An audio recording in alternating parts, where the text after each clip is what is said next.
Okay, so for our next section, we're going to focus on this one over here on the left. This is going to be for line. And the thing is, in math class, the line is defined as the shortest distance between 2 points, right? But we can have all kinds of line quality and line character in art. And for this one, we're going to fill it up with line using our Sharpie marker. And some things to think about line is they can be straight and jagged. They can be free flowing. They can barely touch the paper and be kind of weak and dotted, or they can be dark and bold. What we want to be careful not to do is accidentally create shape, right? So we just want to create line. Also, I can sign my name. I can make recognizable symbols out of line. I can make cool, intuitive patterns and zigzag forms and all things like that with line. So our goal right now is to use our instincts and just fill this space with line and different examples of line. I can go through and make some lines more bold-face. That's what I want to do, is have fun and make line. Lines can cross each other. We can do some spirals.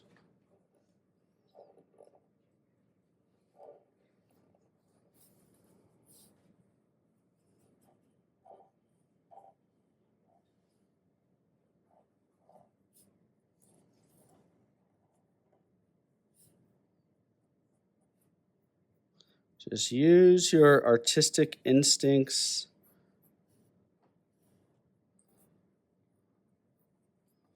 Have some fun.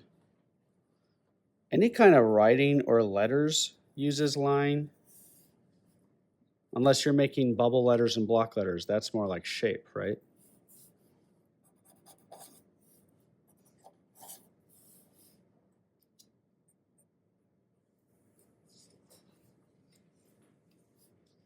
Can make patterns with line.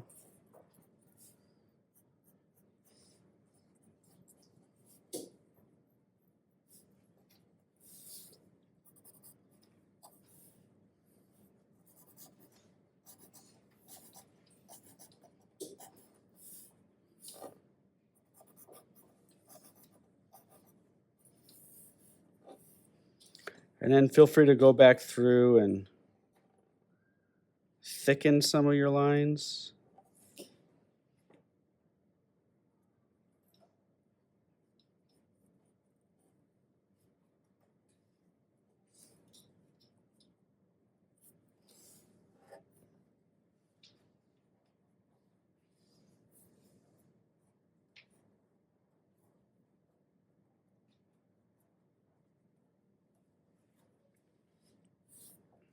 Have you guys ever played music or had music played for you and then you make lines on the paper to the music? Have you ever done an activity like that before?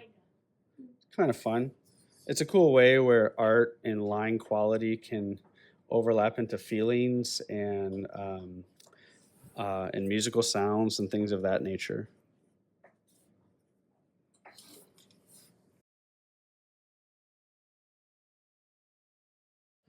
All right, so let's direct our attention now to this section right here. And this section is going to be all about shape. Okay? Shape is seen all over the place, right? So here's a cool example. There's recognizable shapes, like this eye or lightning bolt, or this balloon is made of a circle with a triangle with a squiggly shape. Sometimes lettering can be in the form of shape. You can have organic, free-form shape, kind of like this green one here. You can do anything you like. You can have overlapping shape. So what you're going to do on this one is use your pencil and just start creating cool examples of shape. The only stipulation about this is we don't want to make it look 3D. So we don't want to, if we make it look like it's 3D, it has form, and form is a different category, okay? So when we color it, we're going to color it flat, not shade it. And when we draw it, we're going to draw it flat and two-dimensional rather than making it look 3D, okay? So do whatever you like. I will make some letters for fun, I think. And I'm going to be using my pencil here. And then I'll be inking it with my Sharpie marker.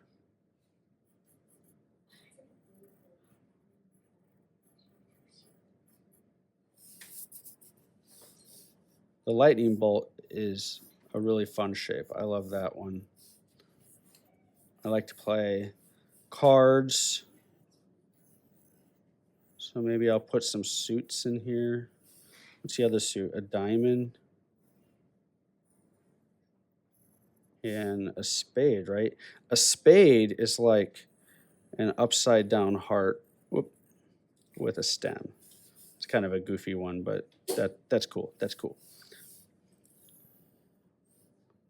Can have some overlapping shapes. You can also use shapes as framing elements.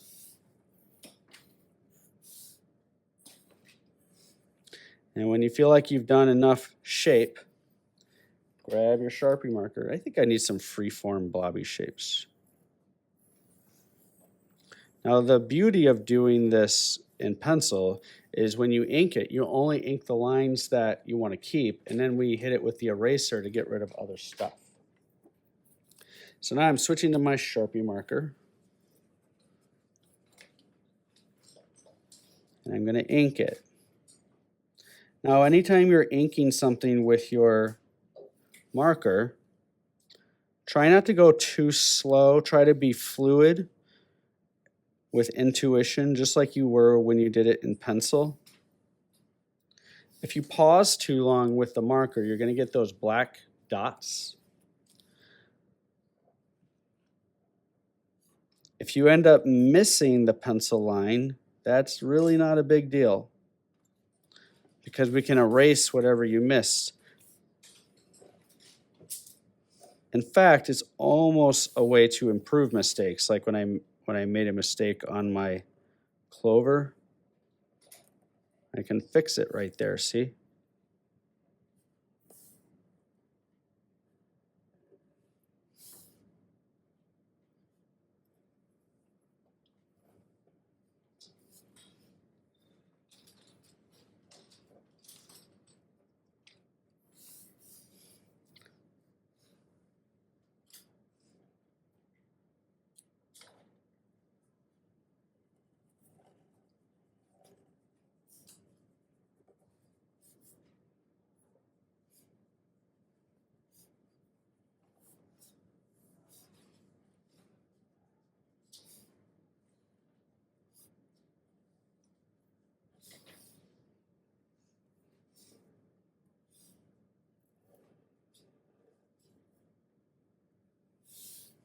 All right, switch to my eraser.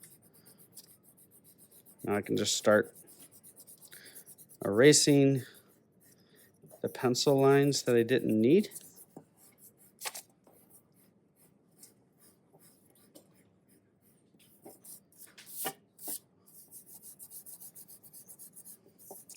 And now I get to grab my color pencils. I get to start coloring, making it look fun.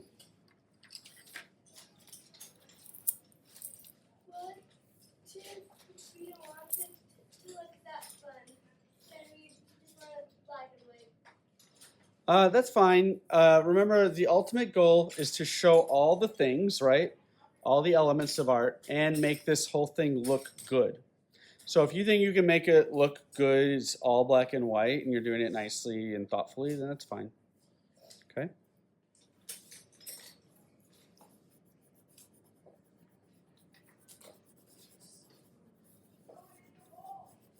All right. Is that door shut?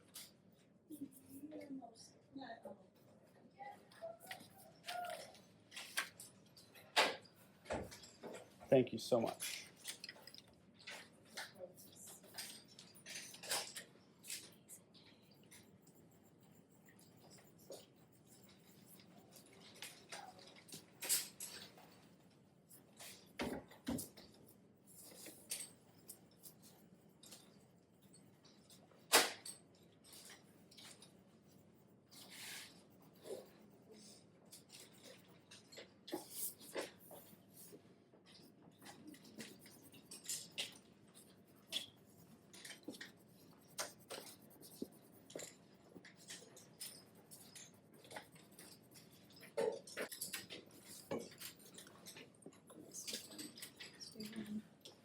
All right, see ya.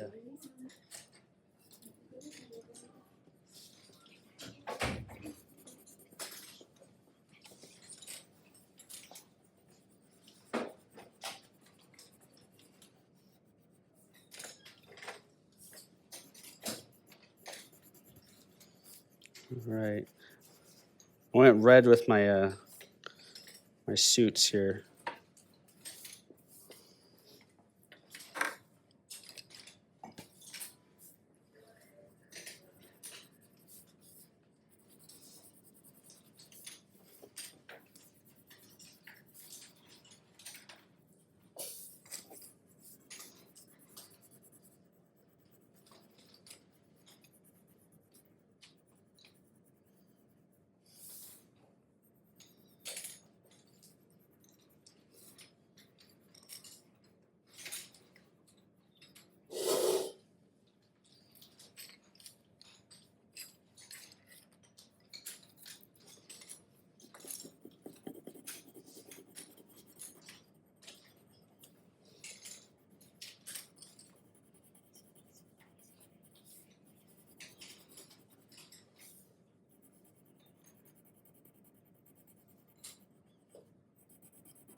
All right, so I think I'm done with my shape. It looks pretty fun.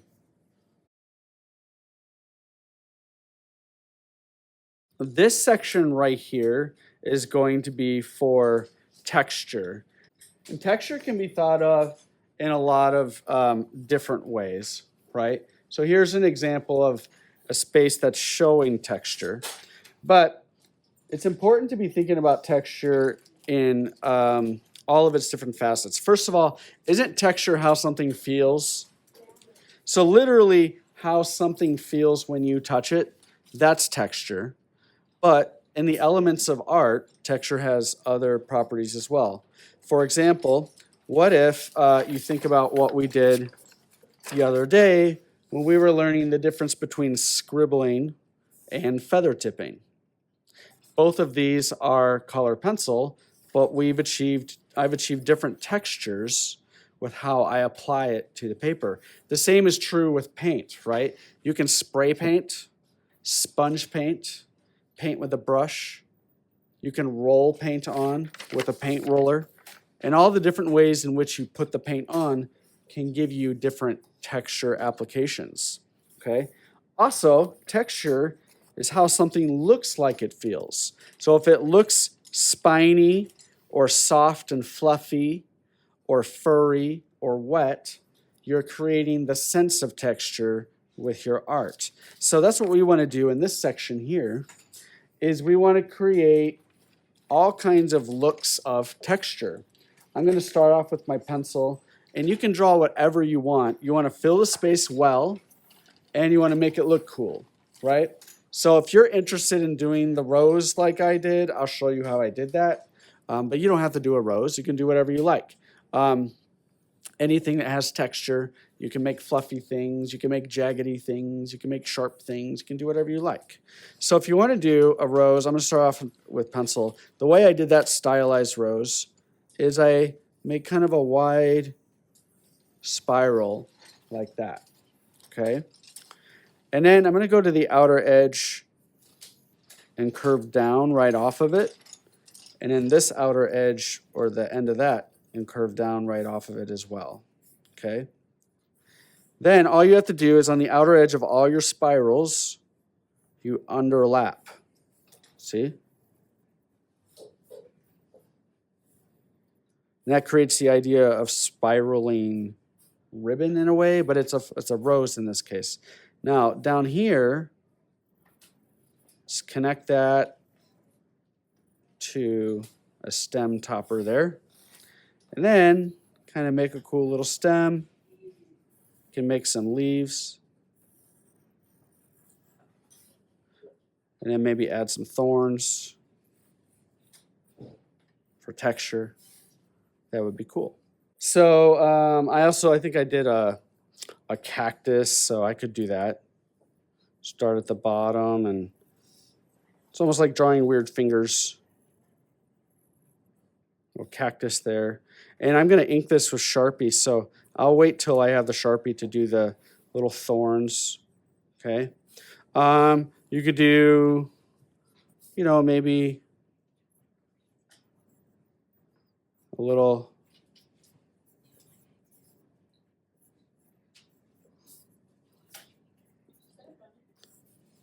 sure, I'll make it a bunny. Some little floppy ears.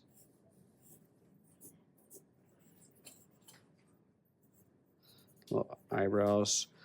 I'm gonna have to really fix it when I sharpen it. Do the Sharpie. Okay. You know, they usually have big cheeks. That's what it's missing, the little big cheeks, right? And a little body, little fluffy tail. There's my texture, the fluffy tail. I'm not much of a cartoonist. All right, so how about I grab my Sharpie and I start inking some things.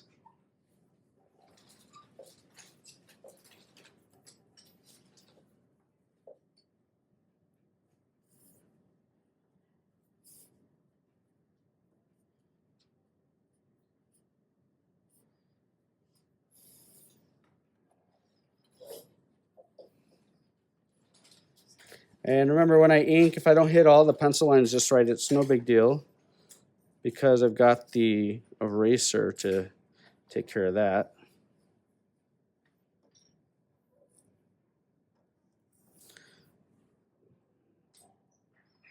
Do my cactus here. Maybe I'll put some like stony pebbles around it. That's texture. I'll just do some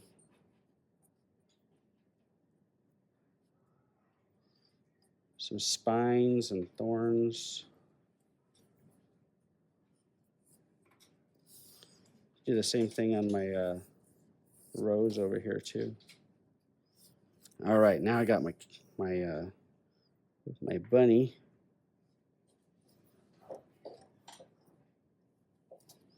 Kind of a little fluffy cheeks.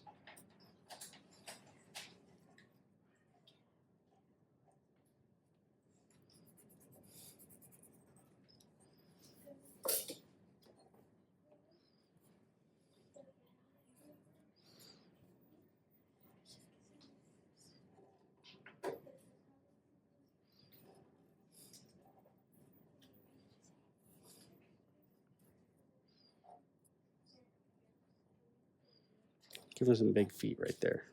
There we go. All right, so now I'm going to freehand some texture. Maybe some scribblies, some overlapping scribbles. That's kind of cool texture. Maybe some stippling up in the corners. You could also grab your color pencil or your regular pencil and do some scribbles or feather tipping and things of that nature. Maybe I put like a fluffy cloud back there. Okay, so I got texture there, and I'm gonna grab my eraser and do a little cleaning up, and then I can start coloring to make it look cool, make it look nice. I gotta do my rose. So we don't mind if there's shading on texture because we don't care if it's just shape, right? So if you want to make it look a little 3D, all you do is maybe make it darker on the sides over here, see? And then fade it to lighter. Darker on the side over here and fade it to lighter, and that will make it look rounded. That's a little way of simulating light and shadow. It's just a general simulation. Also behind, let's say that this is soft there, then right there might be a little darker. Gets a little lighter toward the top.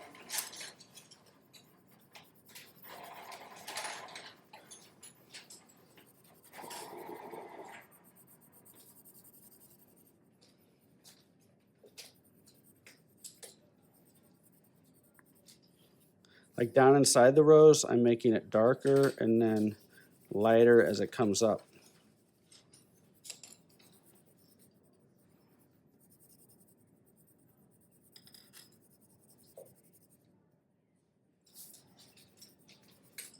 It makes it look like it has some dimension to it.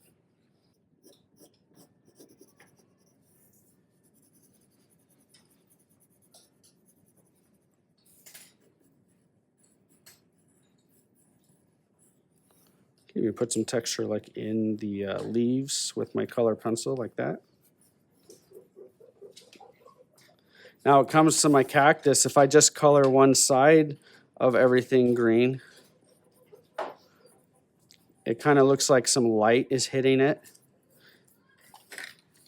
Maybe that light has a little yellow in it, so I can put some of that yellow in on the light side.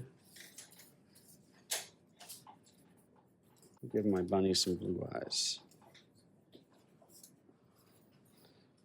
Maybe a little red nose, like that.